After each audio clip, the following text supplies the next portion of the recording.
Assalamualaikum warahmatullahi wabarakatuh. Alhamdulillahi rabbil alamin wa bihi nasta'in ala umurid dunya waddin.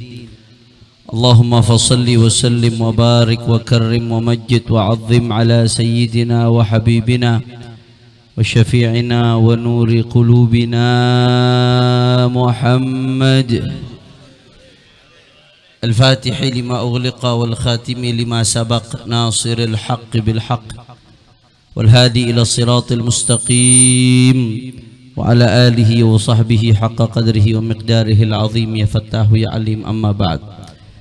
Para habaib, para alim ulama, para tuan-tuan guru, para tokoh masyarakat, wabil khusus kepada sahibul bait Al-Habib Syekh bin Umar Al-Hasani wa akhwanuh. Begitu juga kepada guru kita, orang tua kita, Sayyidil Ustadz Al-Habib Hud bin Muhammad Al-Bagir Al-Attas, Al-Habib Ali Ridha bin Idrus bin Hashim Al-Attas, Kiai Haji Alawi bin Kiai Haji Abdul Rashid bin Kiai Abdullah Syafi'i, Ustadz Muhsin, Kiai Haji Nasir Mansur, dan semuanya para habaib, para tuan-tuan guru. Begitu juga hadir di tengah kita Ketua DPW Ar-Rabitatul Alawiyah DKI Jakarta, dan semua tidak saya sebutkan satu persatu tanpa mengurangi rasa hormat dan ta'zim saya kepada beliau semua. Kita doakan mudah-mudahan para habaib, para ulama, para tuan-tuan guru kita Allah panjangkan umurnya, Allah sehatkan badannya, Allah jaga zahir batinnya, Allah menangkan perjuangannya, amin ya rabbal. Dan salam penghormatan yang paling istimewa saya hadiahkan kepada hadirin hadirat, muslimin muslimat, mukminin mukminat yang hadir pada malam hari ini. Semua angkat tangannya, kita minta sama Allah, mudah-mudahan tidaklah kita keluar dari tempat ini kecuali semua dosa kita diampuni oleh Allah. Yang sakit Allah angkat penyakitnya, Allah sehatkan badannya. Semua yang hadir dilapangkan rezekinya, diberkahi kehidupannya, amin ya rabbal. Ahibba'il kiram, alhamdulillah, pada malam hari ini kita sama-sama berkumpul tidak lain dan tidak bukan dalam rangka memperingati Maulid Agung Baginda Nabi besar Muhammad sallallahu alaihi wasallam. Saudara, yang bikin kita hadir dari majelis maulid ke majelis maulid, yang bikin kita hadir dari majelis solawat ke majelis solawat, nggak lain dan nggak bukan adalah rasa cinta kepada baginda Nabi Muhammad sallallahu alaihi wasallam.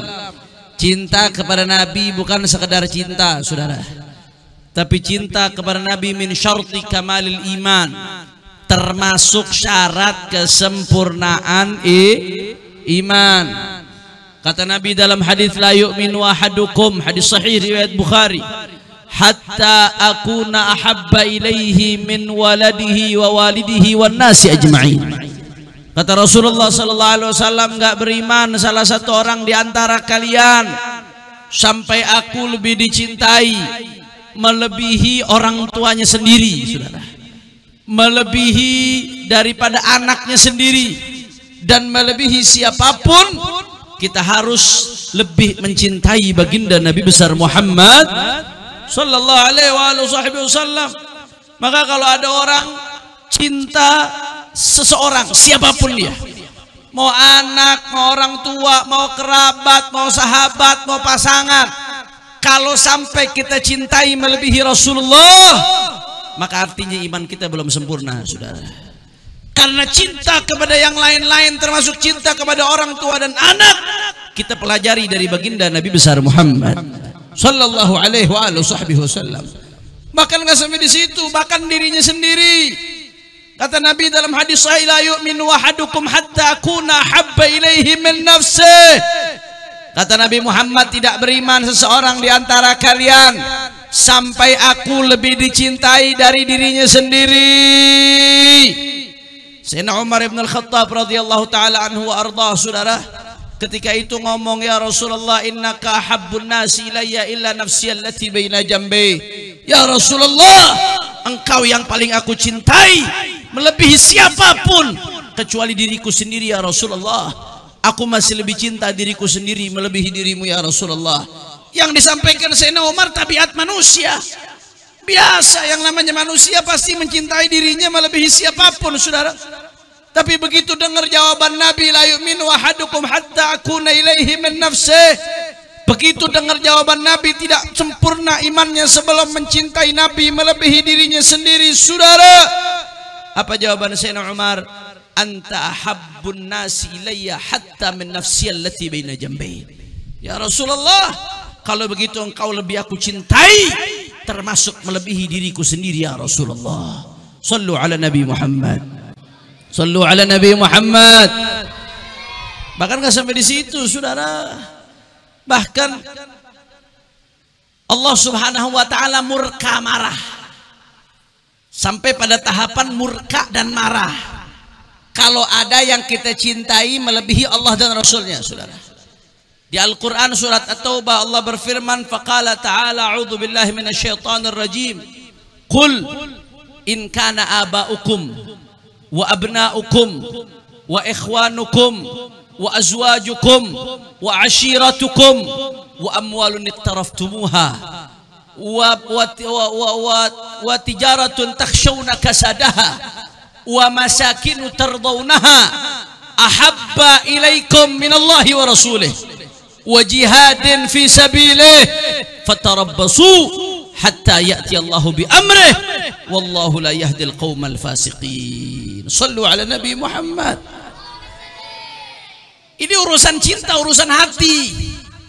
Tapi Allah sampai menyatakan dalam Al-Quran, la yu'minu ahadukum, enggak sempurna. Allah in qul in kana aba'ukum.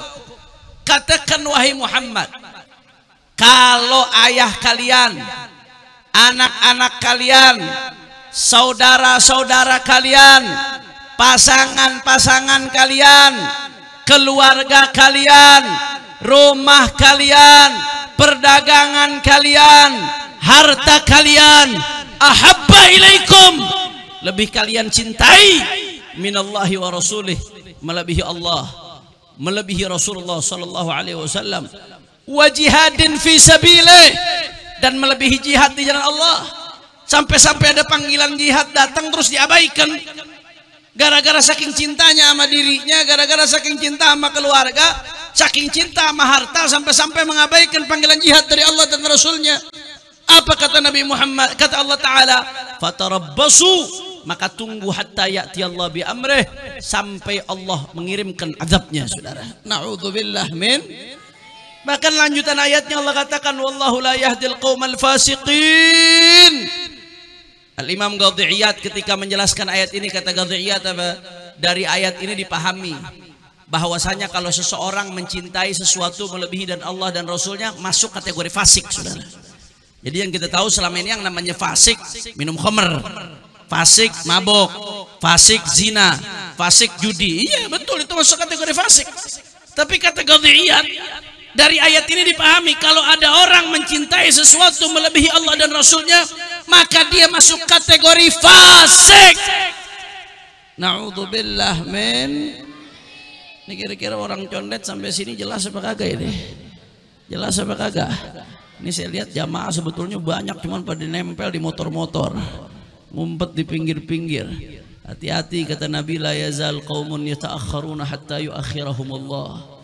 Nabi SAW bilang, hati-hati, senantiasa sekelompok orang demen mainnya di belakang, demen datangnya di belakang, padahal bisa maju ke depan, gak maju-maju.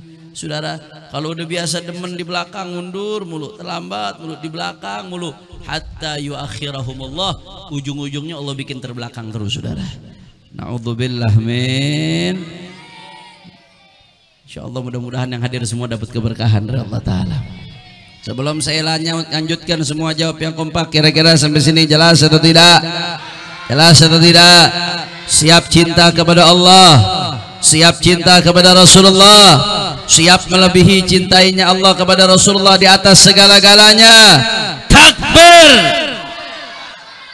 Beb, emang ada Beb orang mencintai orang lain melebihi keluarga, melebihi diri sendiri, bahkan emang ada, teori doang tuh.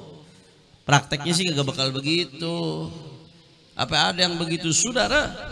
para sahabat yang menunjukkan hal ini di garda terdepan.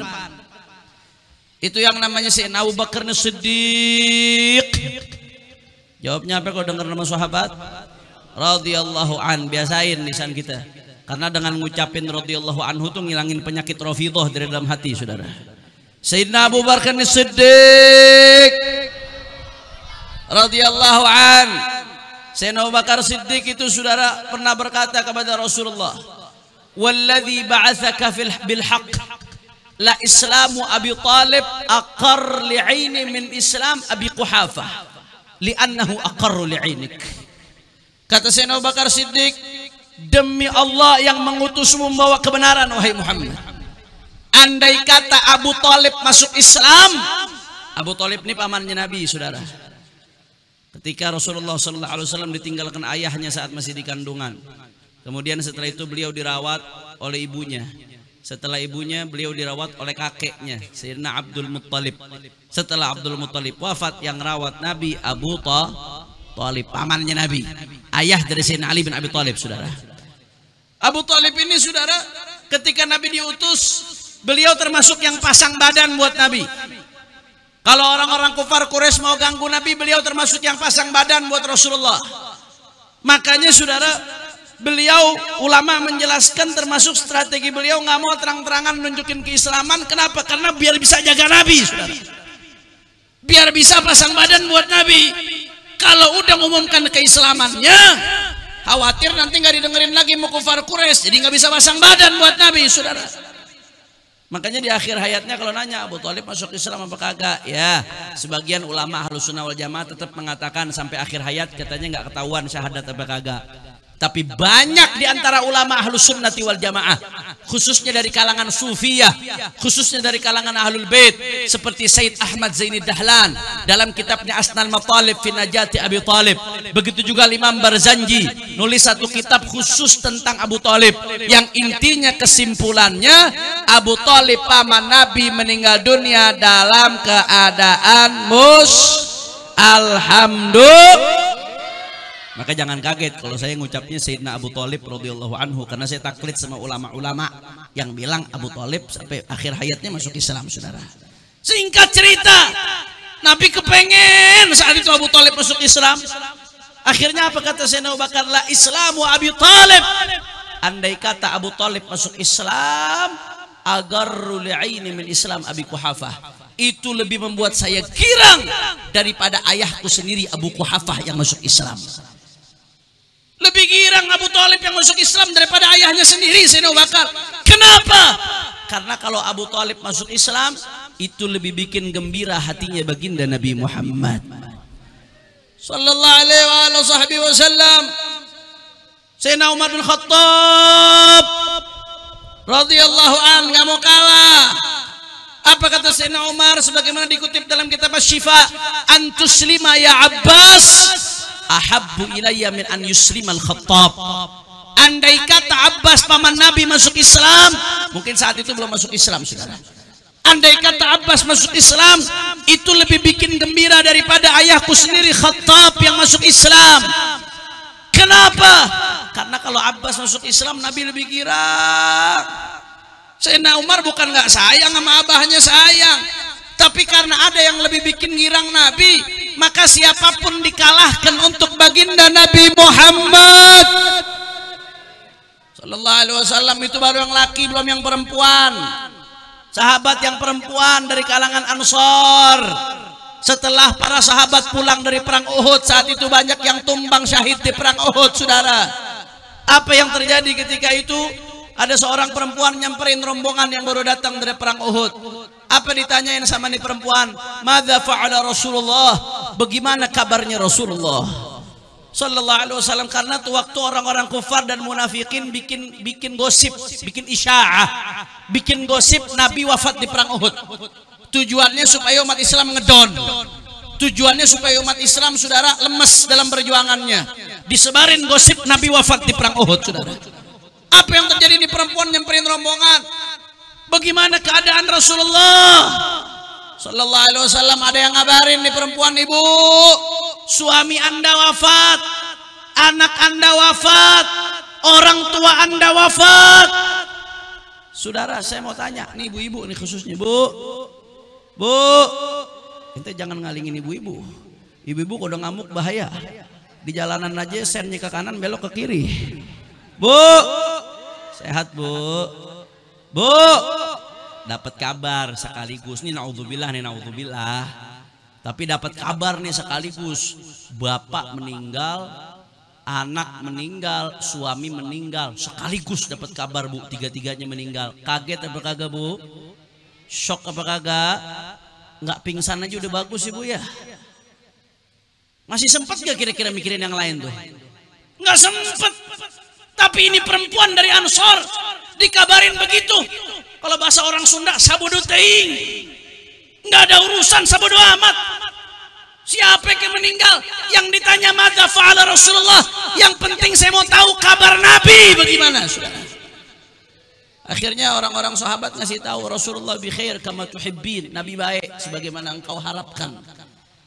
Tuh perempuan sahabat belum tenang. Aruni hatta anzura ilaih. Kalau emang Nabi baik, coba bawa saya biar saya lihat bagaimana keadaan Nabi. Begitu dibawa ke Nabi, Saudara. Ini perempuan pas lihat Nabi apa dia ngomong ke Nabi, ya Rasulullah, kullu musibatin ba'daka jalal ay hayyinah yasirah. Ya Rasulullah, musibah apapun asal bukan engkau kecil ya Rasulullah. Suami meninggal kecil ya Rasulullah. Ayah meninggal kecil ya Rasulullah. Anak meninggal kecil ya Rasulullah. Asal bukan engkau ya Rasulullah. Allahumma salli ala Muhammad. Allahumma salli ala Muhammad. Udhkuru salata ala Nabi. Saudara, ini baru yang namanya cinta. Itu perempuan bukannya nggak sakit, hatinya sakit, Saudara, hancur berkeping-keping. Anak meninggal siapa yang nggak sakit sih? Suami orang tua meninggal siapa yang nggak sakit sih? Sayyidina Umar, Sayyidina Abu Bakar juga sayang sama bapak ibunya, sama orang tuanya, Saudara. Dan begitu pula sahabat-sahabat lain. Mereka juga sakit ketika merasakan perjuangan, dicaci, dimaki, diancam, dibunuh, bahkan sebagian sahabat, Saudara. Tapi kenapa tetap berjuang di jalannya Nabi? Karena kalau sudah berjuang cinta seperti itu, Saudara, merasakan apa yang dikatakan Nabi, salasun man kunna fihi wajada halawatul iman. 3 perkara kalau ada dalam dada seseorang, dia akan merasakan manisnya iman, Saudara. Apa 3 perkara tersebut? Yang pertama, an yakunallahu wa rasuluhu ahabba ilaihi mimma siwahuma. Allah dan Rasulnya lebih dicintai dari apapun. Kalau udah mencintai Allah, mencintai Rasulullah, melebihi apapun, di atas segala-galanya, maka siksaan dalam perjuangan pun terasa manis, Saudara. Ini yang dikatakan oleh Sayyidina Bilal ibn Rabah. Waktu beliau disiksa ketika masuk Islam, dijemur di terik matahari, digebukin, dipecut, ditaruh batu panas di atas badannya, Saudara, tetap bertahan. Ahad Bilal bin Rabah tetap bertahan di barisannya Rasulullah, enggak goyang, Saudara. Setelah sedemikian waktu ada sahabat yang nanya, wahai Bilal, ente kok bisa bertahan? Emangnya kagak sakit tuh begitu? Dijemur di bawah terik matahari, dipecutin, ditaruh batu besar, kok bisa bertahan wahai Bilal? Apa jawaban Bilal, Saudara? Ijtama indi halawatul iman wa alamul adzab fa ghalabat halawatul iman. Pada hari itu aku merasakan manisnya iman, dan aku juga merasakan pedihnya disiksa. Sakit disiksa, pedih kata Bilal, tapi karena ada manisnya iman, fa ghalabat halawatul iman, manisnya iman yang membuat siksaan menjadi nikmat, Saudara. Yang membuat beliau bertahan menghadapi berbagai cobaan. Manisnya iman yang membuat perempuan tadi lupa suaminya meninggal, lupa anaknya meninggal, lupa orang tuanya meninggal. Manisnya iman yang membuat para sahabat, para tabi'in, para ahlul bait mau berjuang dengan hartanya, dengan nyawanya, dengan tenaganya untuk bela baginda Nabi Muhammad Sallallahu Alaihi Wasallam. Kira-kira sampai sini jelas apa kagak? Jelas atau tidak? Makanya saya mau tanya sekali lagi, jawab yang kompak. Orang condet jawab yang kompak. Siap cinta kepada Rasulullah, siap cinta kepada Allah, siap cinta kepada Rasulullah, siap meletakkan Allah dan Rasul di atas segala-galanya. Takbir. Saudara, sebagai penutup, saya nggak mau kejauhan dah. Berkorban nyawa buat Nabi, kejauhan buat imannya tipis ke kita, saudara. Lebih banyak diantara kita ngaku cinta Nabi, malam hadir maulid, sholawat semangat, subuh kesiangan, saudara. Betul apa kagak? Ngalahin rasa ngantuk aja buat Nabi kagak bisa. Mau korban nyawa, pret. Padahal Nabi udah bilang dalam hadis sahih, dzukira indahu rajulun nama hatta tatlu'asy syams. Ada orang yang ngomong, ya Rasulullah, ini bagaimana ada yang tidur kesiangan, terbit matahari baru bangun ya Rasulullah. Bagaimana kalau ada yang model begitu? Apa kata Nabi? Dzaka rajulun bala syaitanu fi uzunihi. Itu yang model begitu, setan kencing di kupingnya. Kalau bahasanya orang condet, orang kalau kesiangan subuh palenya jadi jamban setan, saudara. Biar kata ganteng, biar kata kaya, biar kata pejabat, bahkan Ustadz Habib lagi sekalipun, subuh kesiangan jamban setan. Bu, ibu-ibu banyak yang hadir, yang jawab cuma dikit, jangan-jangan kuntilanak sisanya nih. Bu, sehat bu? Yang jawabnya semangat saya doain makin disayang sama laki. Yang nggak jawab gue doain lakinya kawin lagi. Bu, tadi kalau siangan subuh jadi apa bu? Pala jadi apa? Jamban. Berarti kalau ibu punya suami, suaminya kesiangan subuh, berarti suami ibu palenya jamban. Kalau ibu nyium suami berarti nyium jamban. Lu makan tuh jamban setan. Gak usah jauh-jauh deh, iman tipis model kita. Bicara berkorban nyawa, ngalahin ngantuk aja demi bela Nabi, demi ajaran Nabi nggak bisa, saudara. Yang begini ngaku cinta. Gak usah kejauhan, bicara korban keluarga. Berapa banyak diantara kita ngaku cinta Nabi, tapi ngalahin syahwat aja buat Rasulullah nggak bisa. Masih demen ngeliat yang haram. Kalau buka Instagram demennya stalking yang haram. Buka TikTok demennya ngeliatin yang haram. Bahkan berapa banyak orang ngaku cinta Nabi, tapi matanya masih dikotori dengan pornografi, saudara. Na'udzubillah min dzalik. Sampai-sampai saudara, datanya nggak main-main, itu anak kecil di bawah umur. Data dari KPAI dan Kementerian Pemberdayaan Perempuan dan Anak. Itu anak kecil di bawah umur, lebih dari 60% anak-anak pernah mengakses pornografi, saudara. Ini belum yang dewasa. Itu yang akses, bukan yang kecanduan. Yang kecanduan lebih dari 5,5 juta orang. Itu baru yang anak-anak. Belum yang udah bangkotan, saudara. Belum yang udah dewasa, belum yang udah kuliah. Kef ngaku cinta Rasulullah, tapi nggak bisa jaga matanya buat Rasulullah. Padahal para dokter itu bilang, saudara, saking bahayanya pornografi. Itu orang kalau kecanduan pornografi, ada bagian otak di depan namanya PFC. Itu bagian otak bakal rusak, saudara. Kerusakan dalam otak orang yang kecanduan pornografi, kalau diperiksa pakai MRI, itu kerusakannya sama seperti orang yang tabrakan karena kecelakaan motor atau mobil, saudara. Makanya nggak bisa bedain mana baik mana buruk, nggak bisa ngontrol diri, nggak bisa bedain, saudara, mana yang jahat mana yang nggak jahat, saudara. Dari situ akibatnya fatal, banyak penyimpangan seksual, banyak pemerkosaan. Bahkan saudara, dari situ berubah orang. Yang laki jadi demen sama laki, yang perempuan jadi demen sama perempuan. Rusak otaknya. Dibilangin susah, diajak baik susah. Salah satunya dirusak dengan pornografi.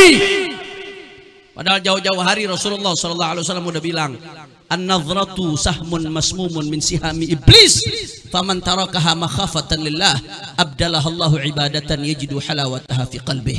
Kata Rasulullah SAW, itu yang namanya pandangan haram, ngelihat yang haram, sahmun masmumun min sihami iblis, itu adalah panah beracun milik iblis, saudara. Jadi Bapak Ibu sekalian, kalau ngelihat yang haram tuh ibarat nyodorin diri supaya ditembak sama iblis pakai panah beracun. Makanya begitu ditembak sama iblis pakai panah beracun, otaknya rusak, hatinya rusak. Kalau udah otak sama hatinya rusak, mikirnya udah nggak bener, diajak baik susah. Kalau udah hatinya rusak, nggak ngerasain nikmatnya zikir, nggak ngerasain nikmatnya ibadah, nggak ngerasain nikmatnya Quran, nggak ngerasain nikmat daripada iman, bahkan diajak ibadah susah. Kenapa? Karena dirinya sudah tertembak oleh panah-panah beracun milik iblis. Na'udzubillah min dzalik. Maka hati-hati, kata Rasulullah SAW, faman abdalaha makhafat, faman tarakaha makhafatan lillah, abdalahullahu ibadatan yajidu halawataha fi qalbih. Siapa yang ninggalin ngelihat haram, dia lawan hawa nafsu tuh. Hawa nafsunya pengen lihat yang haram. Wah, nggak ada orang yang ngelihat kiri kanan, nggak ada. Di kamar sendirian, kuota banyak, HP ada, orang nggak ada yang tahu, histori bisa dihapus, saudara. Sendirian, pengen ngelihat yang haram, saudara. Kata Rasulullah, faman tarakaha makhafatan lillah. Kalau dia tinggalin untuk lihat haram karena takut sama Allah, dia tahu dia diawasin sama Allah, dia tahu dia dalam pengawasan Allah, dan dia tahu akan dihisab oleh Allah, dicatat, ini catat amalnya, saudara. Kalau dia tinggalin karena Allah Ta'ala, maka abdalahullahu ibadatan yajidu halawataha fi qalbih.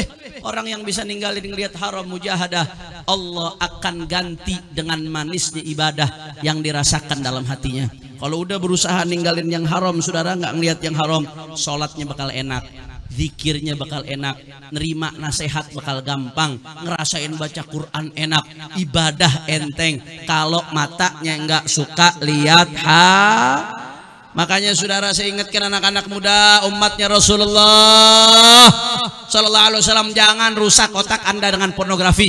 Yang pernah segera tobat. Dha waqta taubatikil asida batatub. Ini majelis-majelis maulid gini, waktunya anda untuk kembali kepada Allah Subhanahu Wa Taala. Orang-orang tua tolong jangan ngasih HP ke anak dilepas begitu aja. Dilihat HP-nya itu anak, dia komunikasi sama siapa.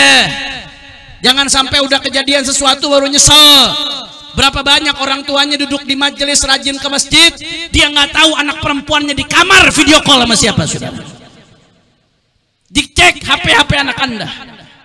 Anak anda buka apa di internetnya, dicek. Buka apa di medsosnya, dicek. Udah kejadian baru nyesel. Udah susah dinasehatin baru nyesel. Otaknya udah susah ngapal baru nyesel. Jangan dirusakkan anak-anak anda dirusak oleh handphone, saudara. Betul atau tidak? Betul atau tidak? Sekarang berapa banyak, saudara, dididik setengah mati sama handphone bisa rusak dalam 2 hari, saudara. Naudzubillah min dzalik. Maka ayo kalau kita cinta sama Rasulullah, mau ngelakuin sesuatu mikir dulu, ini kira-kira Rasulullah ridho apa kagak deh. Kalau Rasulullah ridho, lanjutin. Kalau Nabi nggak ridho, jangan coba-coba lanjutin. Karena Nabi mengatakan, tu'radu alayya amalukum, amal kalian akan disetorkan kepada saya, kata Nabi Muhammad. Tu'radu alayya amalukum, dalam hadis Rasulullah mengatakan, Nabi tahu laporan amal kita. Kalau amal kita baik, Nabi hamidullah, Nabi bersyukur kepada Allah, senang Nabi Muhammad. Tapi kalau amal kita buruk, Rasulullah mintakan ampun buat kita. Tapi apa iya kita mau bikin sedih Nabi, saudara? Bikin kecewa Nabi?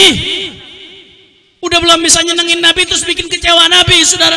Maka pesan Abu Ya Said Muhammad bin Ali bin Abbas Al-Maliki, saudara, sebagaimana dalam salah satu perkataan beliau, kalau mau ngelakuin sesuatu, pikirin dulu Allah ridho apa kagak, saudara. Kalau Allah ridho, lanjutin. Mau ngapa-ngapain, mau berpakaian, ini kira-kira Rasulullah ridho nggak nih sama pakaian yang saya pakai? Kalau kira-kira Rasulullah ridho, udah sesuai sama syariatnya, lanjutin. Kalau kira Rasulullah nggak ridho, jangan dilanjutin. Mau ngawinin, pakai cara, pikirin dulu nih cara saya ngawinin nih, Rasulullah ridho apa kagak? Ngawinin pakai syariat Nabi, dangdutannya pakai maksiat.